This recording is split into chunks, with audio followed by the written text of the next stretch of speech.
देखिए intellectual giftedness, अब इसमें क्या होता है, ये कौन से बच्चे होते हैं, ये वे बच्चे होते हैं जिनकी आईक्यू क्या होती है, हाई होती है, मतलब एवरेज से जिनकी ज्यादा आईक्यू होती है वो उन्हें कौन सा बोला जाता है, इंटेलेक्चुअल गिफ्टेडनेस वाले बच्चे।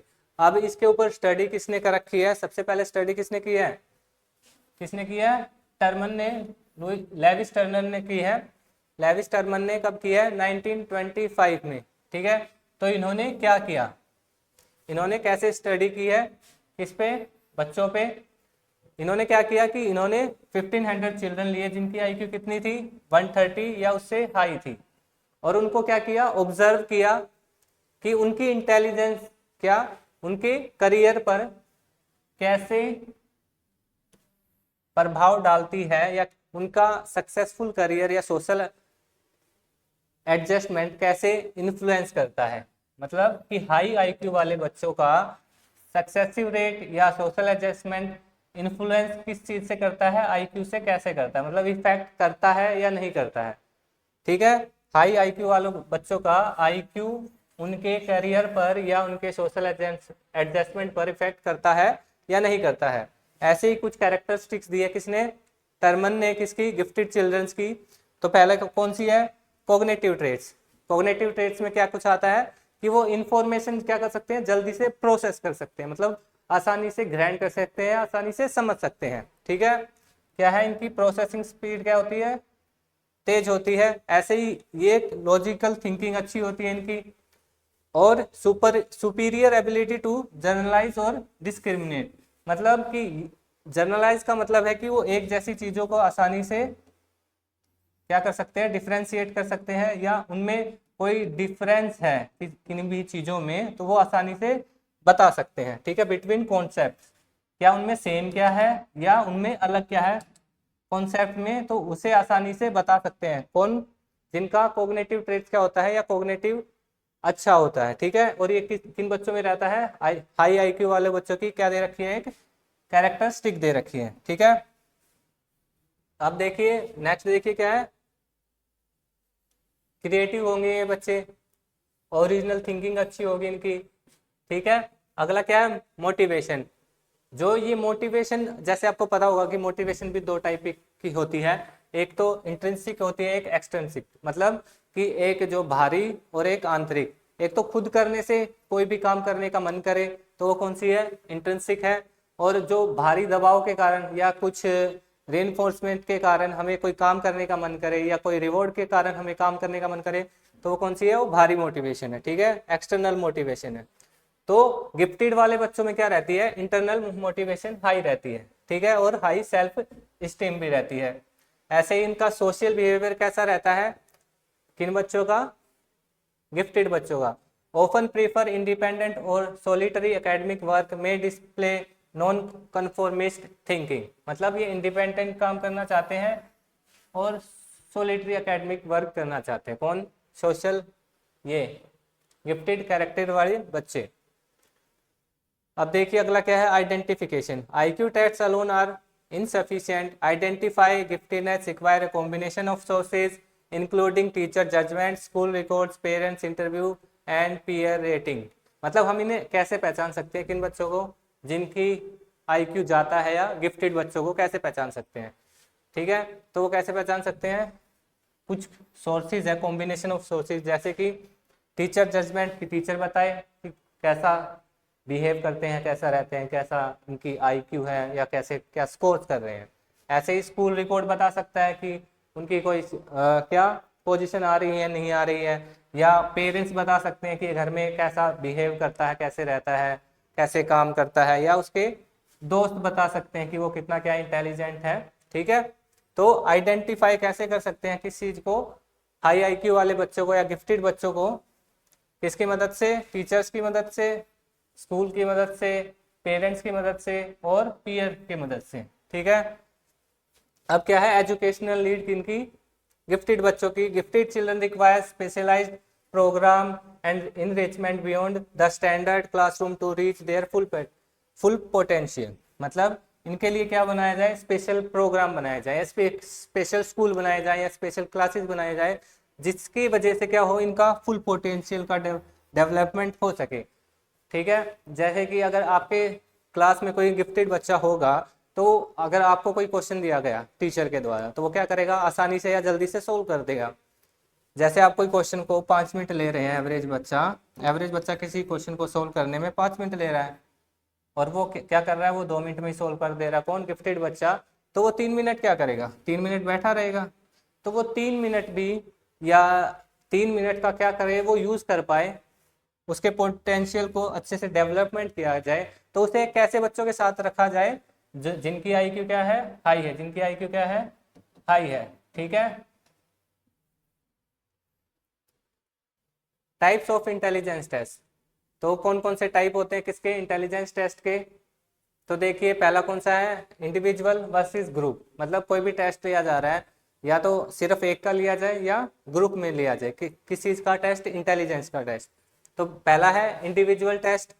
इसमें क्या होता है कि एक पर्सन को एक टाइम पे ही क्या लिया जाता है, उसका टेस्ट लिया जाता है, जिसकी वजह से क्या होता है कि एग्जामिनर जो टेस्ट लेने वाला होता है, बच्चे के साथ या जिसके साथ जिसका भी क्या किया जा रहा है, आईक्यू का टेस्ट किया जा रहा है, उसके साथ रेपो बिल्ड कर लेता है, और observe the subject emotion and expression. तो उसके साथ क्या करता है, उसके इमोशन को समझता है और एक्सप्रेशन को भी ऑब्जर्व करता है, अगर एक बच्चे का किया जा रहा है क्या, इंटेलिजेंस टेस्ट। ठीक है। ऐसे ही है ग्रुप टेस्ट। ऐसे ही है ग्रुप टेस्ट में क्या होता है, एक की जगह दो दो, मतलब एक की जगह क्या हो, ग्रुप में लिया जाए, जिसमें ग्रुप छोटा भी हो सकता है, बड़ा भी, 3 बच्चे भी हो सकते हैं, 5 भी, 10 भी। ठीक है। तो ग्रुप टेस्ट में क्या है कि एक साथ काफी बच्चों का क्या लिया जा रहा है, आईक्यू टेस्ट लिया जा रहा है, इंटेलिजेंस टेस्ट लिया जा रहा है। तो इसमें क्या किया जाता है, मैनी पीपल, एक साथ। ठीक है।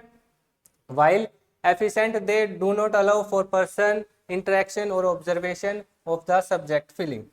मतलब जो कौन होता है, एग्जामिनर होता है, जो जो इंटेलिजेंस का टेस्ट ले रहा है, वो सभी बच्चों के साथ क्या नहीं कर पाएगा, रेपो बिल्ड नहीं कर पाएगा, उनको ऑब्जर्व अच्छे से नहीं कर पाएगा, या उनकी फीलिंग्स को नहीं समझ पाएगा, या उनको इमोशन को अच्छे से नहीं समझ पाएगा। ठीक है।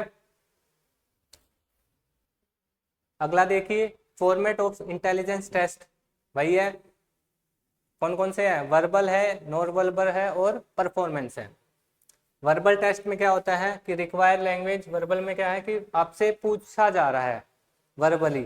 ठीक है। क्वेश्चन आपसे जो पुटअप किए जा रहे हैं वो वर्बली है, या तो ओरली है, या लिख के, या आपको क्वेश्चन दिए गए हैं लिखने के लिए, या आपसे मुंह से पूछा जा रहा है। ठीक है। तो 2 टाइप के होते हैं वर्बल में, ओरल भी हो सकते हैं और रिटन भी हो सकते हैं। और सीधी सी बात है, अगर आपसे पूछा जा रहा है, लिखवाने के लिए लिया जा रहा है, लिखने के लिए दिया जा रहा है, तो वो कौन से होंगे, लिटरेट। मतलब लिख तो वही सकते हैं ना जिनको लिखना आता हो। तो ये मैक्सिमम किन किन बच्चों के लिए या किन पॉपुलेशन के लिए यूज किया जाता है, जो लिटरेट हो, जो पढ़ी लिखी पॉपुलेशन हो। अगला है नॉन वर्बल।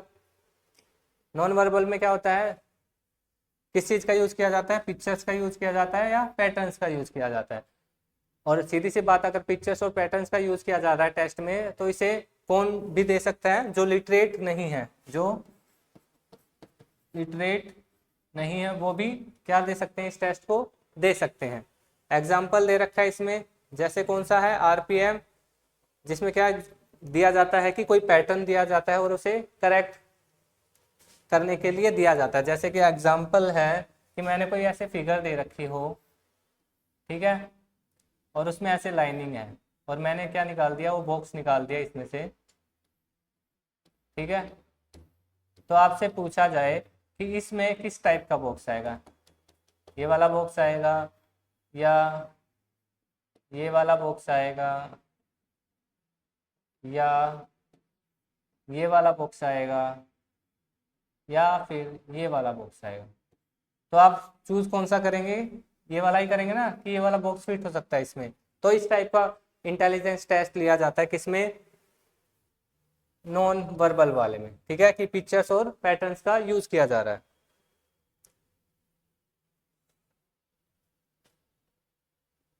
अगला देखिए, अगला कौन सा है, परफॉर्मेंस टेस्ट। इसमें क्या होता है, require the manipulation of physical objects, language is not necessary. ठीक है। किस चीज का यूज किया जाता है, फिजिकल ऑब्जेक्ट्स का यूज किया जाता है किसमें, परफॉर्मेंस टेस्ट में।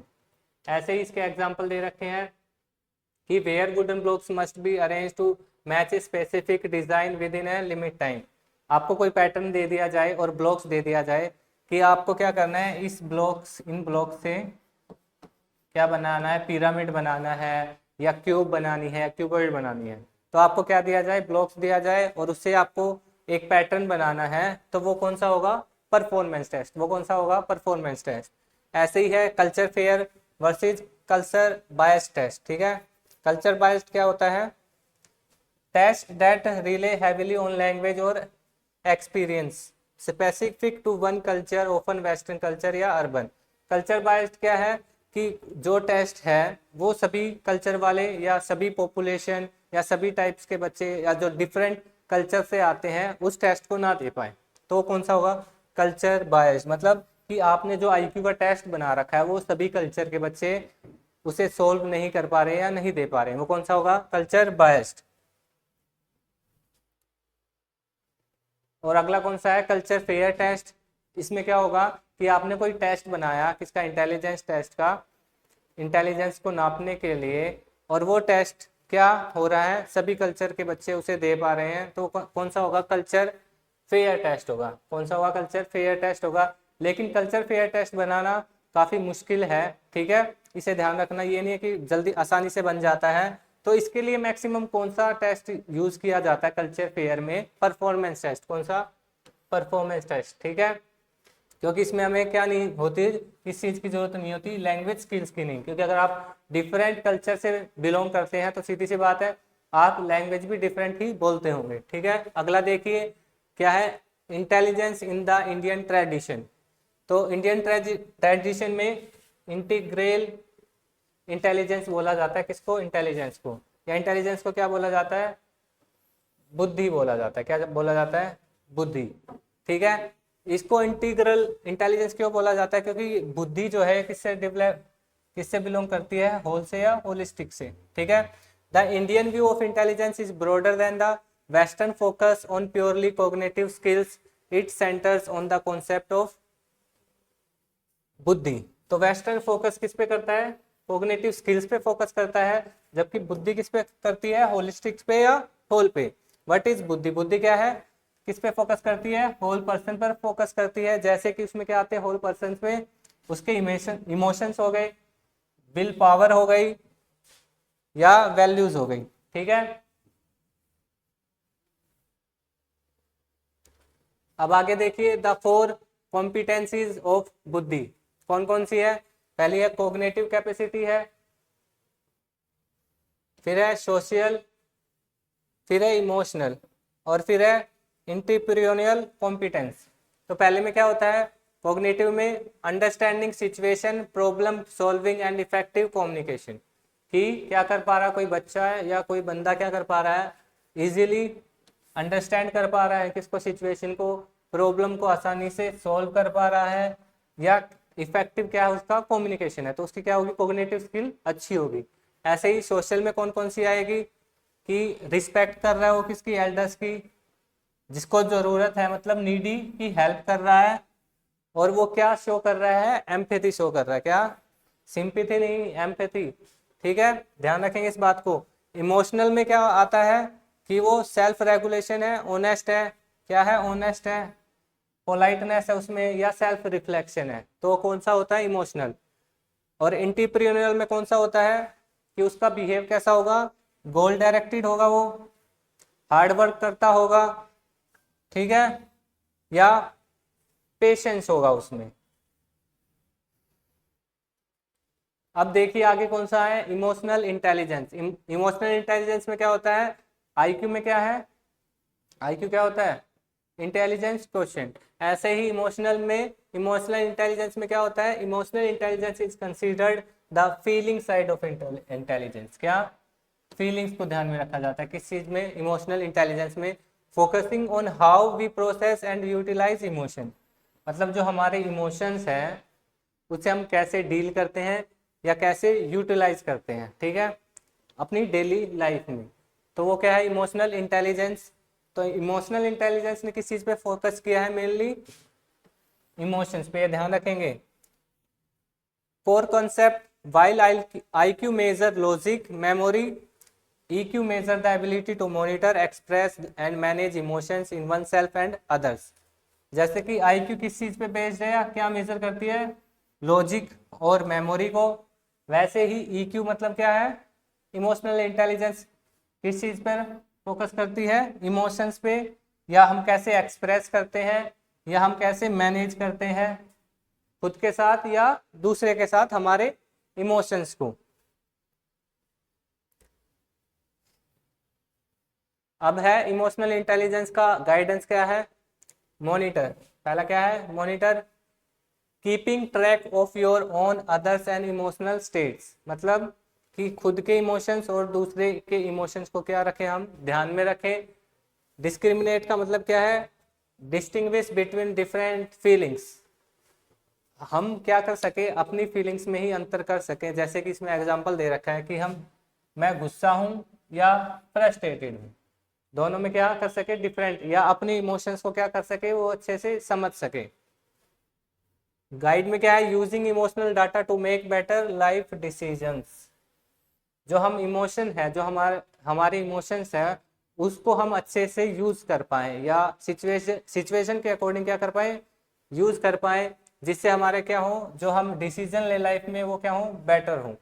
अगर हम मैं आपको एक एग्जांपल देना चाहूंगा, जैसे कि अगर हम अपने इमोशन पे क्या कर सकते हैं, कंट्रोल कर सकते हैं। जैसे आप क्या करते हैं, कुछ बच्चे क्या होते हैं, पढ़ने में बहुत अच्छे होते हैं, पर फिर लेकिन जब वो पेपर देने जाते हैं तो स्ट्रेस की वजह से क्या उनका पेपर क्या चला जाता है, खराब चला जाता है। तो आपको आते हुए भी क्या हो रहा है, आपका नंबर कम आ रहे हैं, तो क्या है, आपकी इमोशनल इंटेलिजेंस क्या है, अच्छी नहीं है। ठीक है, a high IQ may lead to academic success but EQ is often the determining factor of for success। इसमें ये दे रखा है कि एकेडमिक सक्सेस में IQ काम आ जाएगी, पर relationship, stress management, professional collaboration में क्या है, काम आएगी, EQ काम आएगी। ठीक है, आगे क्या है, इंटेलिजेंस और क्रिएटिविटी टेस्ट, या इंटेलिजेंस और क्रिएटिविटी में क्या डिफरेंस है। अब देखिए थिंकिंग स्टाइल किसका, इंटेलिजेंस का, तो कैसा है इसमें, कन्वर्जेंट थिंकिंग, मतलब इंटेलिजेंस टेस्ट में कैसी थिंकिंग का यूज किया जाता है, कन्वर्जेंट थिंकिंग का। और क्रिएटिविटी टेस्ट में किस चीज का यूज किया जाता है, डाइवर्जेंट थिंकिंग का। अब कन्वर्जेंट और डाइवर्जेंट का तो आपको पता ही होगा कि कन्वर्जेंट थिंकिंग में क्या होता है कि हम किसी भी प्रॉब्लम के सॉल्यूशन के लिए क्या करते हैं, सिर्फ एक तरीके से सोचते हैं, क्या कर सकते हैं, एक तरीके से सोचते हैं या एक ही सॉल्यूशन निकाल पाते हैं किसी भी प्रॉब्लम का। ऐसे ही क्या है, डाइवर्जेंट थिंकिंग में क्या है कि हम किसी भी प्रॉब्लम का एक से ज्यादा सॉल्यूशन निकाल पाते हैं या एक से ज्यादा तरीके से सोच पाते हैं। अब जैसे इसमें दे रखा है कि this test assess the ability to produce a variety of ideas या see new relationship between the unrelated concept. अब देखिए इसकी कैरेक्टरिस्टिक्स क्या क्या है। इंटेलिजेंस टेस्ट में क्या होता है कि फिक्स्ड होता है, करेक्ट सॉल्यूशंस होते हैं, ठीक है। और क्रिएटिविटी टेस्ट में क्या होता है, ओपन एंडेड, जैसे मैंने ऊपर बताया कि क्या इसमें क्या है, सिर्फ एक सिंगल करेक्ट आंसर मिलेगा, किस वाले में, इंटेलिजेंस वाले में। और क्रिएटिविटी टेस्ट में क्या मिलेगा, ओपन एंडेड, मतलब एक से ज्यादा आंसर मिलेंगे। और इसमें क्या रहती है, फ्रीडम रहती है किस चीज की, एक्सप्रेशन की या ओरिजिनल थिंकिंग की। अगर वीडियो अच्छी लगी हो तो लाइक करें, सब्सक्राइब करें। Thank you.